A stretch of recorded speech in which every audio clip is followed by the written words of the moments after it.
전쟁은 대부분 봄에 시작되었습니다.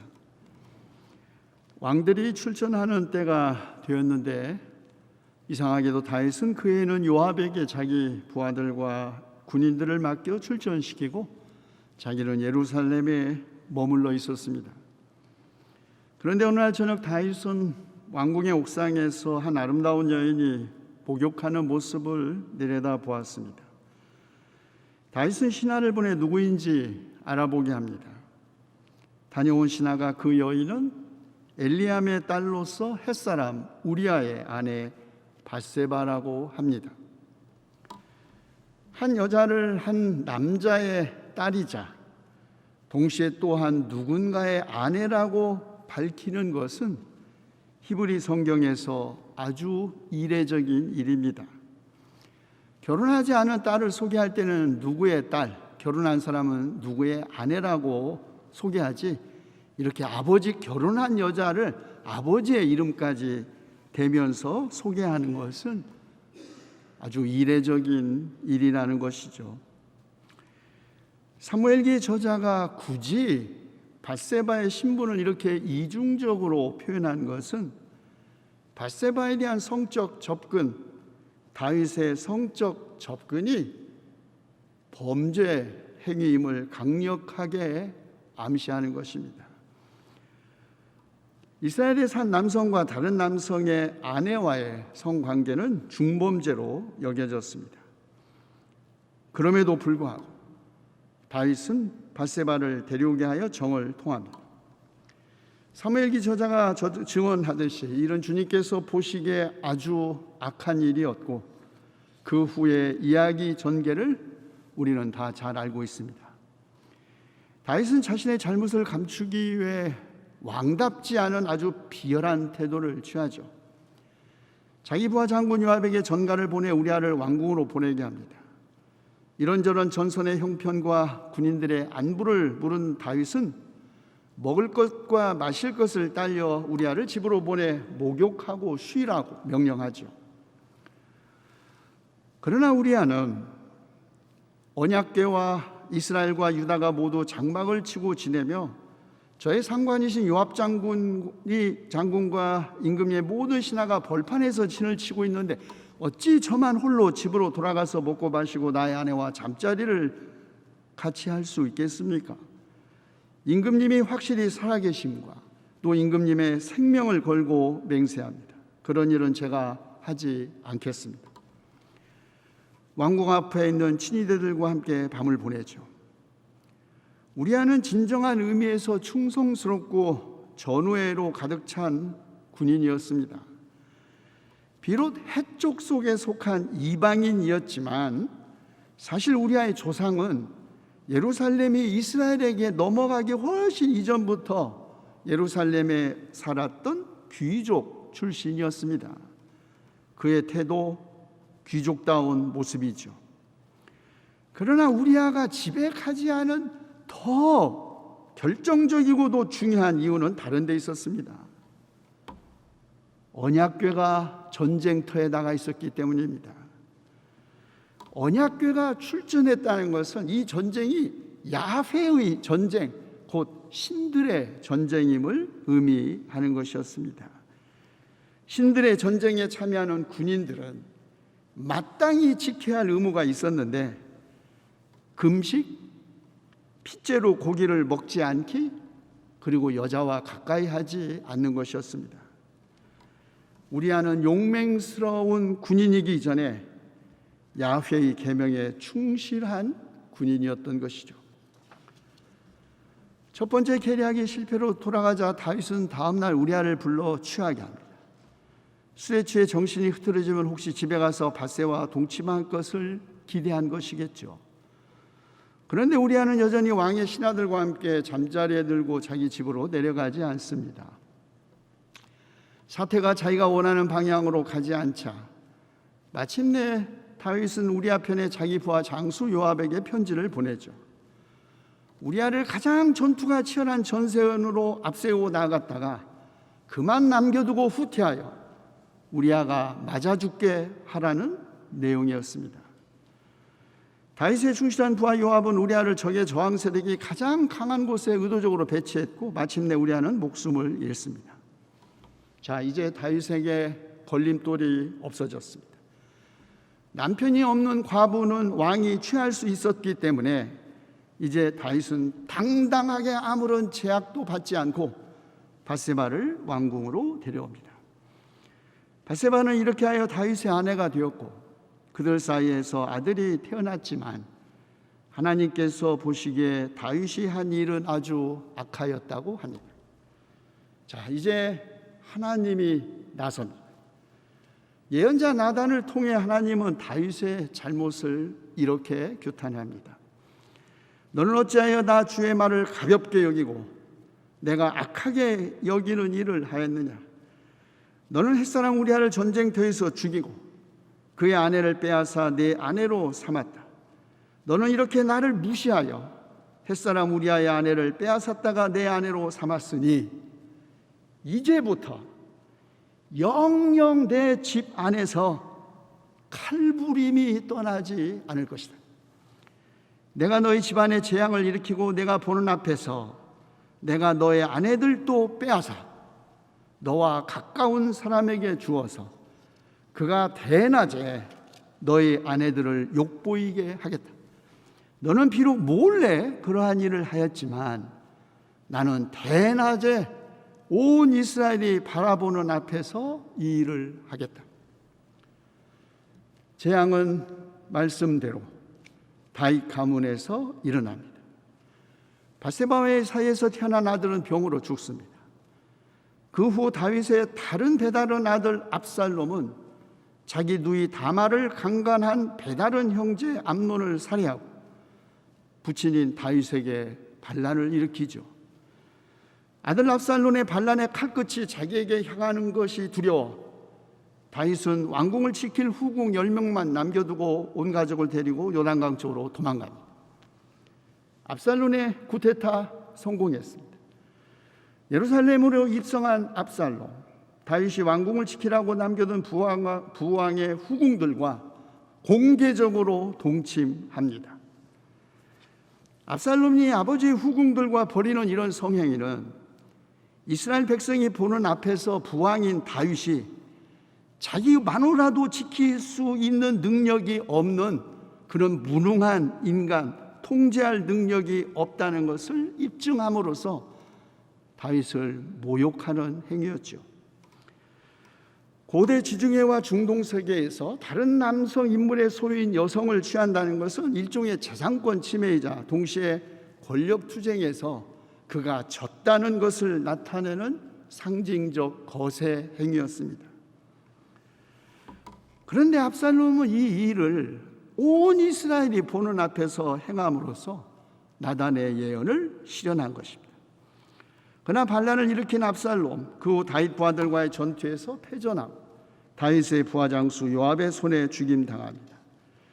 그러나 다윗 집안에서의 칼부림은 여기에서 그치지 않습니다. 불량배 세바의 반란, 7만 명의 목숨을 앗아간 전염병의 유행, 사울에게 적대심을 가진 기브온 사람에게 사울의 두 아들과 5 손자들을 넘겨줘 죽게 하니, 솔로몬의 왕위 계승과 모든 정적들의 제거 등 다윗 집안에서 칼부림과 죽음의 그늘이 사라진 적이 결코 없었습니다. 사울, 아브넬, 이스바알, 압살론, 아마사, 세바 등 이스라엘의 왕위를 노리는 실제적 또는 잠재적 경쟁자들을 다윗은 모두 폭력적으로 제거했습니다. 평범한 목동이었다가 왕이 된 인물, 12지파를 통합하고 국토를 확장했을 뿐만 아니라 예루살렘을 중앙성소로 만들어 재정일치를 구현한 이스라엘 역사상 가장 위대한 통일군주, 그가 다윗이었습니다. 그러나 이스라엘의 역사가는 다윗의 전혀 다른 면, 그의 인간적인, 아니 너무나 인간적인 모습을 조금도 숨김없이 보여줍니다. 다윗은 자신의 잘못을 살인까지 해가면서 감추려는 아주 비열하고 옹졸한 인물입니다. 사울에게 쫓길 때 자기 목숨을 부지하기 위하여 이스라엘의 원수이고 적인 블레셋 장수의 휘하에서 용병대장으로 복무하기도 했고 정작 자기 손에는 피를 묻히지 않고 정적을 제거하는 술수와 음모에도 능한 인물이었죠. 그런데 왜 하나님은 이런 인물을 이스라엘 역사상 가장 위대한 군주, 통일군주로 세우셨으며 그의 후손 가운데서 메시아가 나올 것을 약속하셨을까요? 놀랍고 이상하지 않습니까? 사람의 인물됨을 하나님은 전혀 다른 시각으로 보신다는 말일까요? 그렇습니다. 사실 비밀은 사무엘이 소년 목동 다윗을 처음 만났을 때 이미 드러납니다. 베들레헴 사람 이새의 아들 가운데서 왕이 될 사람을 한 명 골라놓았으니 그를 찾아가라는 주님의 말씀을 듣고 길을 떠난 사무엘이 이새의 장남 엘리압을 보았을 때 속으로 주님께서 기름 부어 세우시는 사람이 정말 주님 앞에 나왔었구나 라고 생각하죠. 그때 주님은 사무엘에게 이렇게 말씀하십니다. 너는 그의 준수한 겉모습과 큰 키만을 보아서는 안 된다. 그는 내가 세운 사람이 아니다. 나는 사람이 판단하는 것처럼 그렇게 판단하지 않는다. 사람은 겉모습만을 따라 판단하지만 나 주는 중심을 본다. 중심을 보시는 하나님과 그저 겉모습만 따라 판단하는 사람 이 사이의 또 다른 대비는 예수님이 5개의 보리빵과 2마리의 소금에 절인 생선으로 5,000명 이상의 사람들을 배불리 먹이신 이적 사건에서도 드러납니다. 예수께서 갈릴리 바다 건너편으로 가셨는데 때는 마침 6월절이 가까운 때였습니다. 예수께서 병자들을 고치신 표징들을 본 큰 무리의 사람들이 몰려왔습니다. 그러자 예수님이 제자인 빌립에게 말씀하시죠. 우리가 어디에서 빵을 사다가 이 사람들을 먹이겠느냐? 계산에 밝은 빌립은 곧바로 계산기를 두드려 봤겠죠. 그리고 이렇게 대답합니다. 이 사람들에게 모두 조금씩이라도 먹게 하려면 빵 200데나리오너치를 가지고서도 충분하지 못한데요. 200데나리오는 한 노동자의 6개월 임금에 해당하는 돈입니다. 이런 큰 돈 예수님 가지고 계실 리 만무하고 제자들도 없었을 것입니다. 그런데 예수님은 빌립의 무엇을 시험하려고 이런 질문을 하신 것일까요? 예수님이 빌립을 시험하려고 이 질문을 하셨대요. 빌립의 현금 동원 능력을 시험하시려고 했을까요? 아니면 그의 문제 해결 능력을 시험해 보려고 그러셨을까요? 자, 그러자 또 다른 인물이 등장합니다. 앙드레죠. 선생님, 여기 보리떡 5개하고 물고기 2마리 있는 한 아이가 있는데 지 것도 아니고 다른 한 아이가 갖고 있는 거예요. 지 걸 내놓은 것도 아니야. 여기 있는데, 그런데 이렇게 많은 사람들에게 이게 무슨 소용이 있겠습니까? 앙드레도 빌립도 아주 현실적인 판단을 하는 사람이었습니다. 보리빵 5개와 소금에 절인 물고기 2마리로는 어림잡아 남자만도 5,000명이 넘는 사람들을 먹인다는 건 가당찬 일임을 굳이 계산기 두드리고 계산하지 않아도 누구나 다 알 수 있는 일이죠.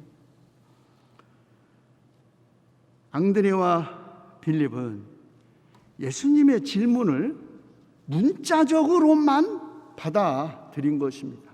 어디서 사서 먹이지? 어디서 얻어다 먹이지? 사서에 꽂힌 거예요. 사서.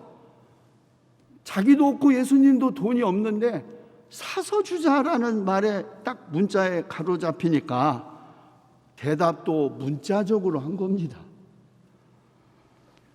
매우 현실적이고 이성적인 두 제자를 탓할 수 없습니다. 사실은 이렇게 현실적이고 계산적인 사람이 없다면 가정은 물론 어느 조직이나 사회도 유지될 수 없습니다.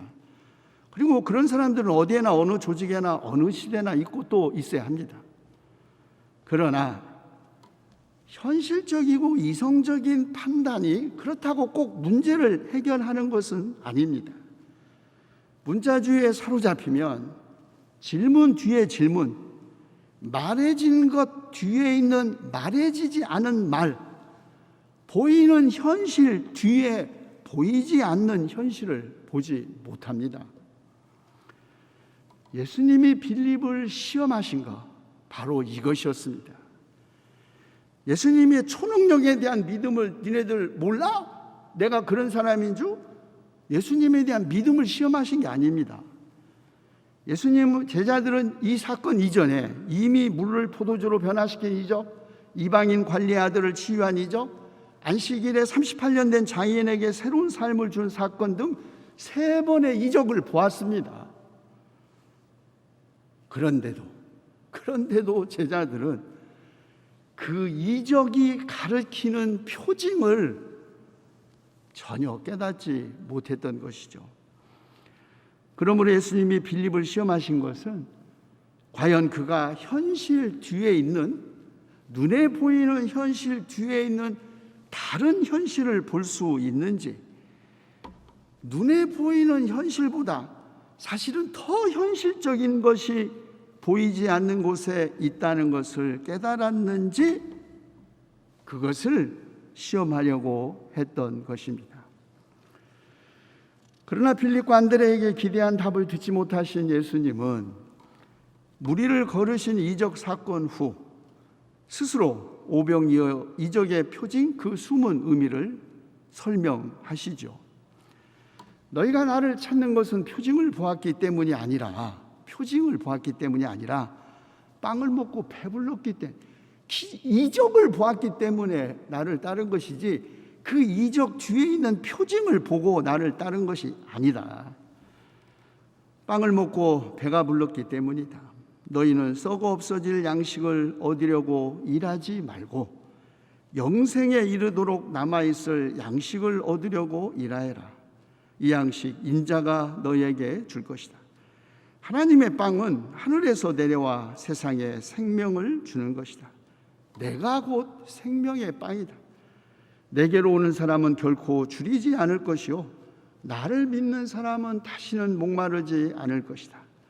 그러나 내가 이미 말한 대로 너희는 나를 보고도 믿지 않는다. 제자들은 여전히 문자주의에 사로잡혀 있고 오직 보이는 것만 현실적이라고 생각하고 있었던 것입니다. 육신의 배고픔을 해결하기 위해 먹을 때 그 배부름은 영원한 것이 아니다는 것, 사람은 언제나 또다시 배고픔을 느끼게 되어 있고 오직 세상에 생명을 주는 하나님의 빵만이 인간의 근원적인 배고픔을 궁극적으로 충족시킬 수 있다는 것을 제자들은 이적으로도 보고 말씀으로도 들었어도 그 표징 이해하지 못했던 것이죠.